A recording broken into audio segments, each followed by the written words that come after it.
Simon Cowell has a reputation as a hard man, but the devastating loss of a close family member left him reeling. After years in the music industry, in 1985, Cowell launched Fanfare Records. It took off like a rocket, spurred by the success of his first hit record, So Macho by Sunita. Cowell told Fortune, "Once I started to make some money, I bought a Porsche, bought a house." It didn't last. Before long, Cowell was left with the realization that if he didn't shut it down, he'd be facing bankruptcy. In fact, his beloved Porsche was seized to pay the debts. Cowell said, "By the time I was 28, I was broke and I had to go back and live with my parents." Cowell rebounded by landing a job at BMG Records, working as an A&R consultant. This time, he heeded the tough lessons that he'd learned about trying to do too much too quickly. He said, "I wanted everything to happen overnight." Throughout his life, Simon Cowell maintained a close relationship with his parents, Eric and Julie. Tragically, Cowell's father would not live to see the massive success and worldwide fame that his son would achieve. In 1999, Cowell was in a celebratory mood after one of his label signings, British group Westlife, charted their first #1 single. But while attending a conference in Germany, he learned that his father had suffered a fatal heart attack. He immediately flew back to England. On The Diary of a CEO with Steve Bartlett, Cowell recalled, "It was the longest trip home. That flight, it was bad. At that point in my life, I just believed my parents were going to live forever."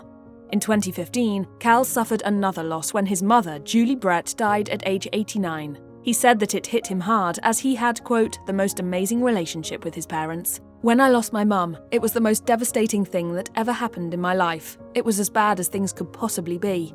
I looked up to both of them, and I always knew at any time I could go to them when I needed advice. In February 2010, Cowell proposed to his girlfriend of 6 months, American Idol makeup artist Mishkan Husseini. Cowell said on Life Stories, "I think she's the one. You know when you found somebody very special." By the summer of 2011, however, Cowell had ended the engagement. A source told the Daily Mail, Simon and Mishkan split up in August. He called it off and she wasn't that surprised or even very bothered about it. The following January, Cowell confirmed that report, revealing he hadn't seen Husseini since prior to Christmas. He told the Mirror, "It's quite a complicated relationship. We have had a break from each other and we are still incredibly close." According to a report in The Sun, the breaking point came in April 2010, just a couple months after the engagement, when Cowell's late return home due to some American Idol production delays resulted in a massive blow-up. When he subsequently flew to London, Husseini didn't accompany him. Cowell reportedly told friends he regretted the engagement, saying, "I've made a big mistake." Cowell was quick to accept a hefty portion of the blame for why things didn't work out, though, telling the Mirror, "We came to the conclusion that I'm a hopeless boyfriend, and I don't blame her." The death of Simon Cowell's mother in 2015 impacted him far more deeply than those who watched him on television would have ever realised. When interviewed on The Diary of a CEO, Cowell revealed that losing his mother had left him distraught. He said that having to put on a brave face for TV audiences took a toll on him, explaining, "I felt like a clown because I'm dying inside, and yet I've still got to do what I'm being paid to do as best as I could." Cowell revealed that he sank into a deep depression, staying awake until the early morning and then sleeping until the afternoon. The depression also manifested itself physically, as he said, "I'd put on a ton of weight. I was eating junk." Meanwhile, he couldn't ignore the irony that, from a professional standpoint, he was at the top of the world, enjoying a level of fame and wealth he never could have imagined. Yet he was so entrenched in despair that he couldn't appreciate it, let alone enjoy it. I was very successful, but I wasn't happy. Really wasn't happy. While still dealing with the loss of his beloved mother, Cowell endured another unforeseen setback when a burglar robbed his London mansion. According to the Daily Mail, the thief stole cash and jewellery from a safe. A neighbourhood security guard witnessed the criminal's exit, leading one of the thieves to drop Cowell's passport, while the guard was able to retrieve a bag of stolen goods said to be worth more than $600,000. Cowell reportedly fired his own security guard after finding out he was on the loo at the time of the crime. The most surprising aspect of the robbery, Cowell told the Mail, was that his trio of Yorkshire Terriers remained silent throughout as Cowell slept through the entire incident. Usually, Squidly, Diddley and Freddy never stop barking, but this is the first time they didn't make a sound. Cowell also said that the scariest part was the invasion of privacy, especially the thought that the intruder may have had some inside knowledge of his home, and explained, "The most frightening thing is someone has been in your house." The burglar, Darren February, was eventually apprehended and placed on trial. In 2017, he was convicted and sentenced to 8 years in prison. At the time, he was already imprisoned, convicted for killing a motorcyclist with his car just days after robbing Cowell. Cowell ultimately ended up selling his home due to security concerns. In 2020, Cowell was chilling out at his home in Malibu when he decided to take his brand new electric bike for a spin in the home's courtyard. While tooling around, he somehow had an accident that led him to fall off the bike, breaking his back in the process.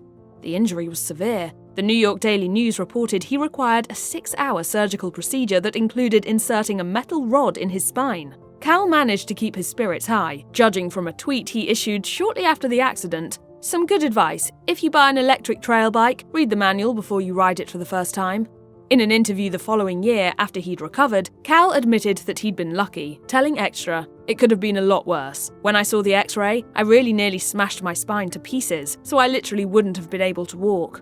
Still, he told Today in 2023 that it was a wake-up call to get in better shape, and that he was going to continue to ride his bicycle. "I'm still going to stay on my bike. I'm obsessed with these things." Honestly, if I could rewind, I would have gone through the whole thing again, just because I feel better now. Cowell's commitment to his electric bicycle was demonstrated in February 2022 when he suffered another accident. This time he was cycling in London when he reportedly skidded on some wet pavement. A source told the Mirror, "He went flying over the handlebars into the middle of the road and is lucky to be alive as he wasn't wearing a helmet. There was blood pouring from his face." X-rays revealed that Cowell had suffered a broken arm. He subsequently told the Mirror, "I'm a bit of a nutter. I'll definitely wear a helmet next time." Cowell opened up further about his broken arm during a red carpet interview with Access Hollywood, saying the worst part was that the large cast kept him from riding his bike. Yeah, it was this, stupid accident. It was just annoying, mainly because I couldn't ride my bike. As Cowell recalled in that interview, his second bike-related injury wasn't nearly as serious as the first. Once again, he'd managed to narrowly avoid a severe injury that could have laid him out for a lot longer. He explained, I broke it pretty bad. However, it's healed. I didn't have to have an operation. I was lucky, because I nearly snapped the ligament. If you snap ligaments, then that's bad." Simon Cowell has come to know hundreds of performers over the course of his years as a judge on various TV talent competitions. Sadly, he's also experienced the tragic deaths of some of these talented people. He told People magazine, "Unfortunately, it happens too much over the years. Every time it happens, because you've gotten to know them. It's horrible." 2022 had been a particularly difficult year in that regard, due to the deaths of two America's Got Talent fan favourites, singers Nolan Neal and Nightbird, whose real name was Jane Marcheski. Cowell had made no secret of his admiration for Marcheski's talent, even giving her his golden buzzer. He said, "There was something really special about Jane. I adored her." You can't wait until life isn't hard anymore before you decide to be happy. The previous year, he wrote a Facebook tribute to Carlos Marin, a founding member of Il Divo, an act that Cowell originally put together. "I'm finding this so difficult to put into words how I feel right now. I am devastated Carlos Marin has passed away." Coping with the 2015 death of his mother proved intensely difficult for Simon Cowell. He said, "I really had reached the point where nothing mattered, even to the point that I almost can't remember everything from that period." Luckily, there was someone to help him out of his depression, Eric, his son with Lauren Silverman, who had arrived in February 2014. Cowell said his infant son was responsible for lifting him out of his depression and giving him the emotional fortitude to keep moving forward. It did absolutely change everything in my life. It made me happy again. During the years since welcoming his son, Cowell has proven to be a doting dad. Fatherhood has clearly agreed with him. That said, Cowell told the Daily Mail that he harbours some fears about his son's future. "There are two things that worry me about him growing up. One is stress. Children are under so much stress, with homework, pressure. I really don't want that for him. The second thing is bullying. It terrifies me. If there's even a whiff of it, I don't think I could handle it." That fear, he pointed out, was one key reason he didn't name his son Simon Cowell Jr. Instead, he and Silverman decided it would be better to name him after Cowell's late father instead. Cowell said, "It would have been too much to inflict Simon on him." Given the positive impact that fatherhood has had on him, would Cowell consider having a second child? In 2023, he told The Sun that he had been thinking about that very question, recalling how much he enjoyed his son's earliest years. "So look, will it happen? I don't know, but I would love another kid. I really like being a dad."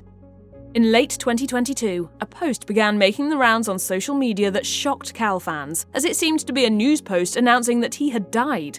However, as is so often the case, it turned out to be a malicious hoax. Snopes.com confirmed that the post was bogus, as clicking the link brought readers to a sketchy website designed to get people to download dangerous malware. The photo that accompanied the post, which seemed to show former President Bill Clinton mourning Cowell's death, was a doctored image of Clinton from the funeral of baseball legend Hank Aaron. That wasn't the first time that Cowell had been at the center of an internet death hoax. Back in 2015, Snopes.com shot down a fake video that had been circulating online, in which a contestant on Britain's Got Talent was on the receiving end of Cowell's caustic, cutting critique and then walked backstage and shot himself. Which is a reminder that if you come across something sketchy online, you should channel your own inner Simon Cowell and exercise your best judgment. If you or someone you know needs help with mental health, please contact the Crisis Text line by texting HOME to 741 741, call the National Alliance on Mental Illness helpline at 1-800-950-NAMI 6264, or visit the National Institute of Mental Health website.